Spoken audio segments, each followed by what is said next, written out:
आइए दोस्तों नजर डालते हैं कोरोना वायरस को लेकर आज दिन भर की तमाम अपडेट्स पर। तो दोस्तों सबसे गंभीर और चौंका देने वाली बात यह है कि भारत में पिछले 24 घंटों के दौरान सबसे ज्यादा मामले देखे गए। जहां बड़ी खबर हेडलाइंस न्यूज आप देख सकते हैं कि पिछले 24 घंटों में आए रिकॉर्ड तोड़ नए मामले 46,000 से ज्यादा कोरोना संक्रमित मामले भारत में कुल हो चुके हैं। जहां दरअसल स्वास्थ्य और परिवार कल्याण मंत्रालय के अनुसार दोस्तों देश में कोरोना के पॉजिटिव मामलों की संख्या बढ़कर 46,711 हो गई है, जिसमें 31,967 मामले सक्रिय हैं, जबकि 13,160 लोगों के इलाज के बाद उन्हें अस्पताल से डिस्चार्ज कर दिया गया है। देश में दोस्तों कोरोना से जान जाने वाले लोगों की संख्या 1583 तक पहुंच चुकी है। पिछले 24 घंटों में कोरोना के 3900 नए मामले सामने आए हैं और 195 लोगों की मौत हो गई है। 24 घंटे के अंदर 1020 लोगों को इलाज के बाद अस्पताल से डिस्चार्ज भी किया गया है। वहीं दोस्तों राजस्थान स्वास्थ्य विभाग के अनुसार राज्य में कोरोना वायरस के आज 66 नए मामले देखे गए और 5 लोगों के जान जाने की खबर है। तो ये तो दोस्तों कोरोना को लेकर अभी भारत में जो आंकड़ा और स्टेटस अपडेट है उसकी बातें नहीं, ठीक है। वहीं ग्लोबली दुनिया भर में इसके आंकड़ों की अगर बात करें दोस्तों तो 36,76,000 टोटल इसके केसेस संख्या पहुंच चुकी है, जिनमें से 2,53,000 लोग जान जा चुकी हैं, जबकि 12,11,000 लोग रिकवर्ड भी हो चुके हैं। ये ग्लोबली एक्टिव केसेस की संख्या है। इसका ग्राफ और डिटेल आंकड़ा भी आप देख सकते हैं। चलिए अब नजर डालते हैं दोस्तों कोरोना वायरस को लेकर आज दिन भर क्या तमाम अपडेट्स आए हैं। तो बड़ी खबर आप देख सकते हैं कि कोरोना वायरस की चपेट में आर्मी हॉस्पिटल भी आ चुका है। 24 लोग कोविड-19 से संक्रमित पाए गए। जहां दरअसल दोस्तों राष्ट्रीय राजधानी दिल्ली स्थित सेना के रिसर्च एंड रेफरल हॉस्पिटल में 24 व्यक्ति जांच में कोरोना वायरस से संक्रमित पाए गए। संक्रमित पाए गए व्यक्तियों में सेवारत एवं सेवानिवृत्त सशस्त्र बल कर्मी भी शामिल हैं। ये जानकारी अधिकारियों ने मंगलवार को दी है। अधिकारियों ने बताया दोस्तों कि इन सभी को दिल्ली की छावनी स्थित सेना के बेस हॉस्पिटल में भेज दिया गया है। अधिकारियों ने बताया कि इन 24 व्यक्तियों में सेवारत एवं सेवानिवृत्त सैन्य कर्मी एवं उनके आश्रित शामिल हैं। चलिए साथ ही अगली खबर देख सकते हैं। कोरोना से जंग, देश की आबादी के पास पहुंचाने होंगे पैसे, तभी पटरी पर आएगी अर्थव्यवस्था। ये कहना है अभिजीत बनर्जी का। जहां दोस्तों नोबेल पुरस्कार विजेता अर्थशास्त्री अभिजीत बनर्जी ने देश में कोरोना महामारी के कारण खस्ताहाल अर्थव्यवस्था से निपटने के लिए सरकार को कई रास्ते सुझाए हैं।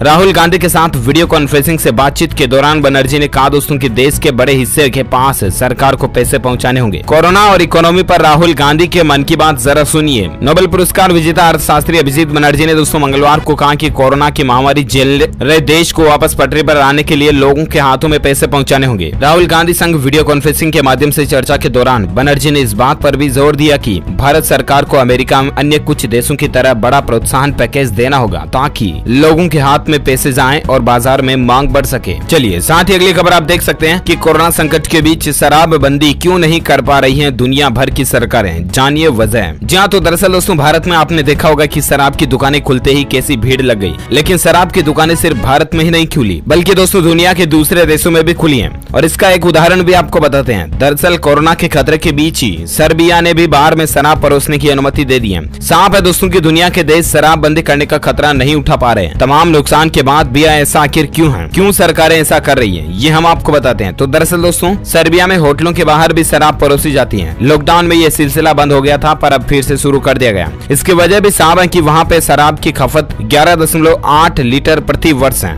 इससे अच्छा खासा राजस्व सर्बिया सरकार को प्राप्त होता है। बता दें कि दुनिया भर में शराब से सालाना 102 लाख करोड़ का राजस्व जो है ना वो अलग अलग देशों की सरकारों को प्राप्त होता है और ये हर साल 3.5% की दर से आगे भी बढ़ रहा है। अमेरिका में सबसे ज्यादा 16 लाख करोड़ का राजस्व सरकार को शराब से प्राप्त होता है। आंकड़ों के मुताबिक दोस्तों शराब से 13,748 रुपए प्रति व्यक्ति का राजस्व जो है सरकार को प्राप्त होता है। और यही एक वजह है कि सरकार को कमाई होता बंद हो चुकी है, क्योंकि लॉकडाउन में शराब पर बैन लगा था और इसीलिए सरकार ने शराब से बैन हटा भी दिया। चलिए साथ ही अगली खबर आ रही दोस्तों की खाड़ी देशों में 10,000 से ज्यादा भारतीय पॉजिटिव पाए गए। अब तक 84 लोगों की मौत की खबर है। जी हाँ, तो दरअसल आपको बता दें देश भर में कोरोना वायरस से संक्रमित मरीजों की संख्या में लगातार बढ़ोतरी हो रही है। केंद्रीय स्वास्थ्य और परिवार कल्याण मंत्रालय की ओर से जारी आंकड़ों के मुताबिक हमने आपको बताया दुनिया भर में संख्या बढ़ रही है। उसी के हिसाब से दोस्तों भारत में भी 46,711 हो चुके हैं। और इसी बीच कुछ लाइव अपडेट्स भी आप देख सकते हैं। मुंबई की धारावी में आज 33 नए मामले देखे गए। तमिलनाडु में आज 508 नए मामले आए। वहीं खाड़ी देशों से भारत वापसी के लिए आए 3 लाख से ज्यादा लोग आवेदन करें। तो दरअसल दोस्तों देश वापसी के लिए खाड़ी देशों से ही 3 लाख से ज्यादा लोगों ने पंजीकरण कराया। सूत्रों ने बताया कि केवल उन लोगों को ही वापस लाया जाएगा जिन्होंने उचित मामलों में पंजीकरण कराया होगा। हमारे मिशन इस काम में लगे हुए हैं और वही इसका फैसला लेंगे। तो तो दरअसल दोस्तों बात कुछ यूं है कि सरकार जो है ना, वो जो लोग हमारे विदेशों में रह रहे हैं उन भारतीयों को भारत देश में लाने के लिए प्रॉपर तैयारियां कर रही है और इसी बीच ये अपडेट है। चलिए साथ ही अगली बड़ी खबर आप देख सकते हैं कि हिमाचल में दूसरे कोरोना संक्रमित व्यक्ति की मौत की खबर है। मंडी के युवक ने IGMC हॉस्पिटल में दम तोड़ दिया। साथ ही अगला अपडेट है लाइव कोरोना वायरस को लेकर देख सकते हैं कि बिहार में 7 नए कोरोना पॉजिटिव मामले पाए गए और आंकड़ा टोटल 535 तक पहुंच चुका है, जबकि 142 ठीक भी हो चुके हैं। साथ ही अगली हेडलाइंस न्यूज देख सकते हैं कि हिमाचल में भी कोरोना से दूसरी मौत की खबर है। 21 साल के युवक की जान गई है। अच्छा, और एक अपडेट देख सकते हैं कि तो तैयार हो गया कोरोना वायरस का टीका।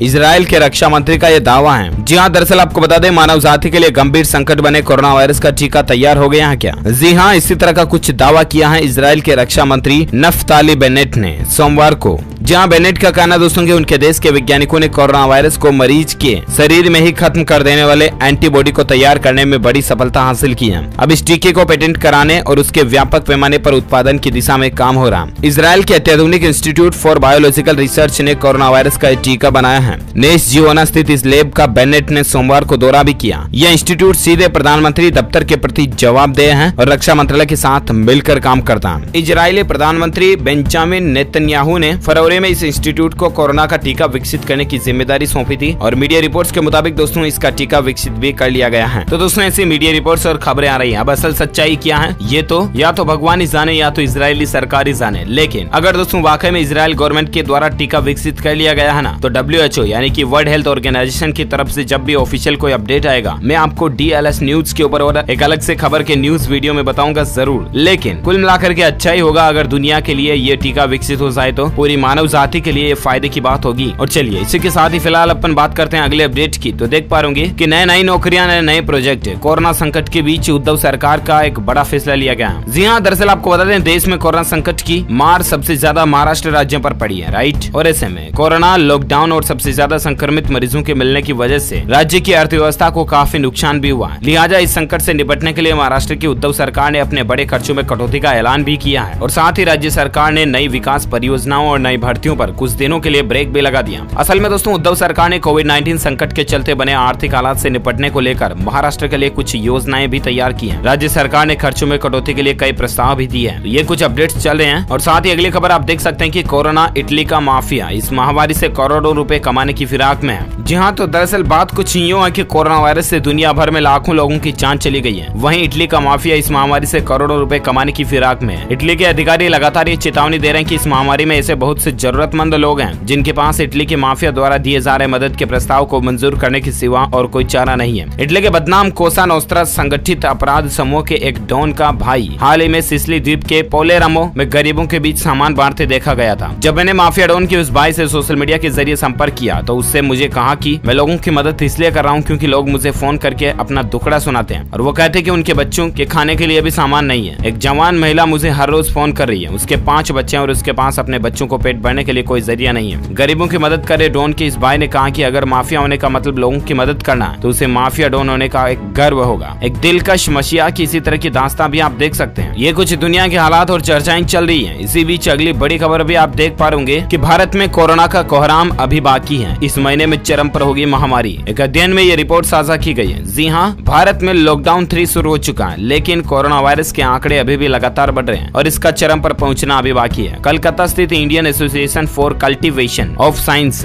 IACS में हुए एक अध्ययन के मुताबिक दोस्तों इस वक्त देश में कोरोना की महामारी अपने व्यापक रूप पर पहुंची हुई है, बल्कि इस साल जून के अंत तक ये महामारी और भी ज्यादा अपने चरम स्तर पर होगी। अध्ययन में यह भी बताया गया दोस्तों कि देश भर में लॉकडाउन के चलते महामारी के चरम पर पहुंचने का समय 1 महीने तक टल पाया, जिससे दोस्तों कोरोना से निपटने के लिए और बेहतर इंतजाम किए जा सकते हैं। बायो कंप्यूटेशनल मॉडल पर आधारित ये स्टडी बताते हैं कि भारत में जून के अंत तक करीब 1.5 लाख लोगों के कोरोना संक्रमित होने की संभावना है। भगवान ना करे दोस्तों ऐसा हो, लेकिन प्लीज आपसे रिक्वेस्ट है कि आप लॉकडाउन के नियमों को, कानून कायदों को दिल से और ईमानदारी से फॉलो करें। सरकार जो भी दिशा निर्देश पब्लिक में जारी करती है उनका पालन करना ही हमारी जिम्मेदारी है। एक देश का नागरिक होने के नाते हमारा ये कर्तव्य बनता है दोस्तों कि देश को बचाने के लिए हम खुद उन सभी नियमों को पालन करें जो सरकार की तरफ से जारी किए जाते हैं। और मुझे उम्मीद है कि आप इन नियमों का पालन करेंगे भी जरूर, और जरूर कीजिएगा भी। अपने दोस्तों, मित्रों और पड़ोसियों को भी बोलिएगा इन नियमों का पालन करें। चलिए साथ ही अगला अपडेट आप देख सकते हैं दोस्तों की कोरोना वायरस के इलाज में आखिर इस हर्बल ड्रिंक को क्यों बताया जा रहा कारगर। जहाँ दोस्तों एक तरफ जहाँ दुनिया के नामी देश कोरोना वायरस के इलाज के लिए वैक्सीन बनाने में जुटे हुए हैं, लेकिन दूसरी तरफ मेडागास्कर, तंजानिया और कांगो जैसे देश एक हर्बल ड्रिंक को कोरोना का इलाज बता रहे हैं। इस हर्बल ड्रिंक का नाम है कोविड ऑर्गेनिक्स,